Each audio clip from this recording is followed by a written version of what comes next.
আসসালামু আলাইকুম everyone, welcome to Naimat share. চলে এসেছি আরো একটি নতুন রেসিপি নিয়ে। আজকের রেসিপিতে থাকছে পারফেক্ট সামোসা রেসিপি। আর যেহেতু সামনে রমজান আসতেছে, আমার মনে হয় একবার বানিয়ে সারা মাস কিন্তু সংরক্ষণ করে রাখতে পারেন।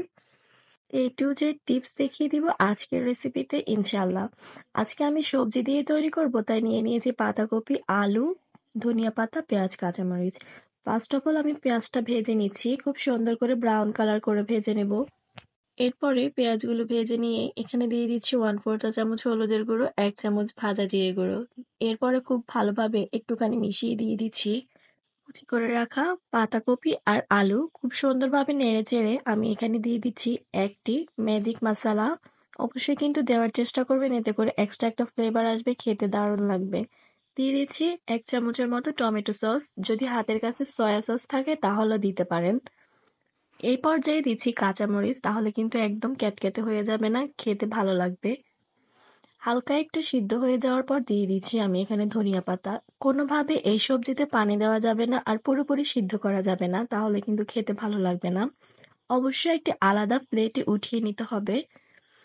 আমি অনেক আগেই এই শিটগুলো তৈরি করে ফ্রোজেন করে রেখেছিলাম। যদি আপনারা রেসিপিটি দেখতে চান তাহলে অবশ্যই জানাবেন।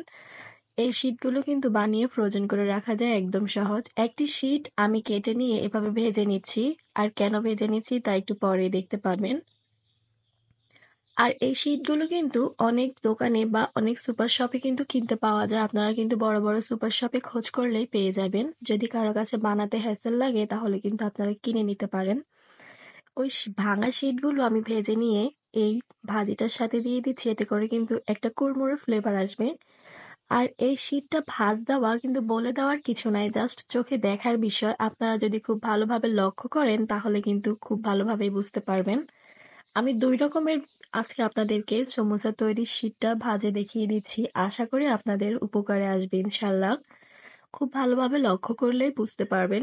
আমি নিজেও প্রথমে পারতাম না, কিন্তু খুবই সহজ লাগছে এখন। আমি ২ ভাবেই শীট তৈরি করে আপনাদেরকে দেখিয়ে দিচ্ছি। আজকের রেসিপিটা আমি পুরোপুরি সহজভাবে তৈরি করে দেখানোর চেষ্টা করেছি, একদম কোনো প্রকার হ্যাসেল ছাড়াই। রমজান মাসে আপনারা যদি তৈরি করে নিতে চান তাহলে কিন্তু এখনই তৈরি করে ফ্রোজেন করে রাখতে পারেন। ফ্রোজেন করার জন্য একটি এয়ারটাইট বক্সে ভরে ডিপ ফ্রিজে রেখে দিতে পারেন। আসলে সমুচা এত বেশি পছন্দ সবার, তাই আগে আমি এক বেচ ভাজি করে নিয়েছিলাম, এর জন্য তেলের মধ্যে ওগুলো ছিল, কেউ কিছু মনে করবেন না।